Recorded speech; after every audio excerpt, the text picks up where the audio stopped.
Well, Sam, you see, when it comes to philosophy tied into technology, I think Scratching Cat put it properly as to what fits into necessity versus luxury. Um, if you're somebody who's a traveling salesman that absolutely needs to stay in touch, all you need to worry about is phone technology. And if you can't use phone technology, you'll use email technology. If not that, you won't be using Twitter because there's no point. You won't be using Daily Booth because there won't be any point, unless it's actually to show off your products on Daily Booth. Um, which even then I'd have to look into the legality of it being used in such a fashion, because I don't think it allows any real commercial use of it without actually facing possibilities of losing actual use of the social media site. As for phones, I don't own a cell phone.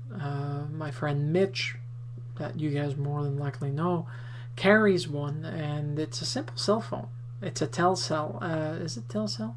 Telus, if I remember correctly. And it does enough for him to actually just use it as a cell phone, which means simple messaging reception, messaging that he sends out, and phone calls. Period. An iPhone is just it's because the iPhone came out after they developed the iTouch. They decided, well, what if we took the functionality of the iTouch and gave it the extension of a cell phone with everything else that's included in it?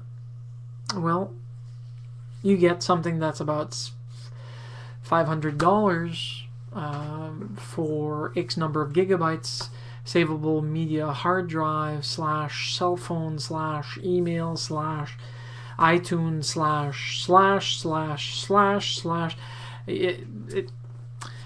/ Look, you want a cell phone, you can get one with a plan if you're willing to actually sign on to cell phone plans here in Canada. Without, you can go with what everybody calls the crackberry, which is known as the blackberry, because it's very addictive.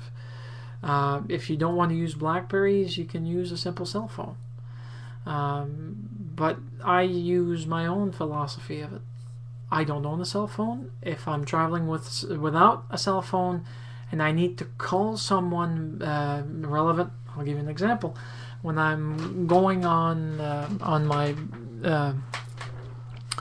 artist grabs, where I actually go to the Harvest Jazz and Blues Festival, already tried to contact people, and I said, look, give me your cell number. Most of the artists that travel and go to these events have cell phones. Why? Because they're always on the go. I can't afford a cell phone. My budget will not allow me to have one, even one with a pay-as-you-go, because I simply can't afford one.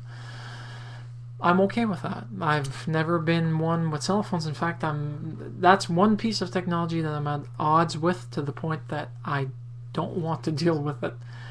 But it comes in handy when you're in a bind, especially if you're in a signal area where you can actually use it and piggyback on local satellite feeds or local tower feeds, where you may have to pay roaming charges, but stuck in the middle of nowhere where you can call for help. There you go. But anyways,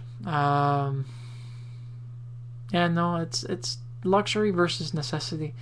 A lot of things nowadays are viewed as luxuries. I mean, to have a PC in your, at least one laptop or one desktop computer in a household is viewed as a necessity nowadays.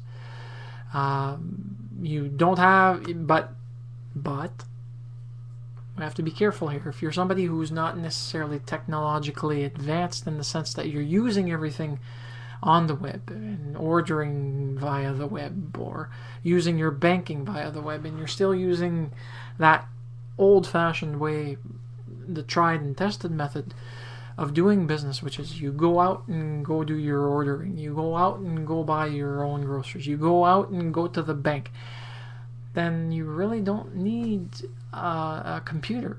So it's all in the mind's eye. It's all in the eye of the beholder. It's all on how one actually twists and turns their own thought processes to say, well, this is what I need.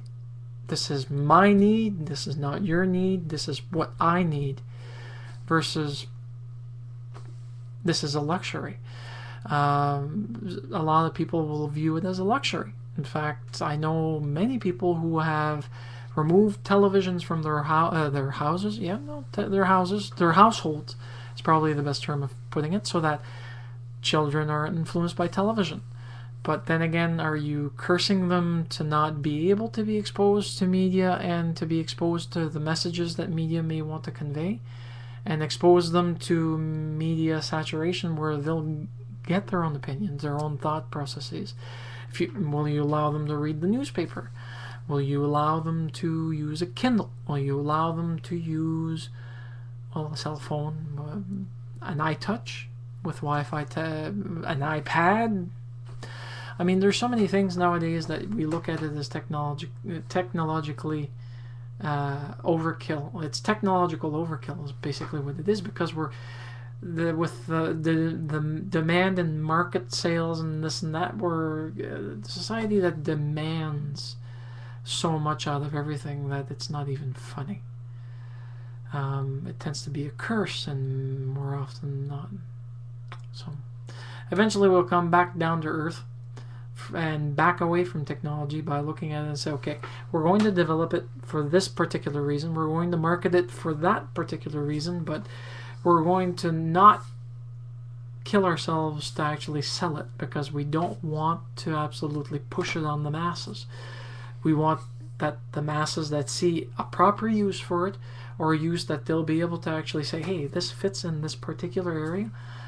They contact us, they ask us on demand, and we consider their proposal, their possible sale of the product, and we sell them the product if we're in agreement. Oh well. I'm sorry, my brains are addled at about 5:41 in the morning. That's what happens when you have way too much coffee and you're burning it off. Anyways, have a nice one.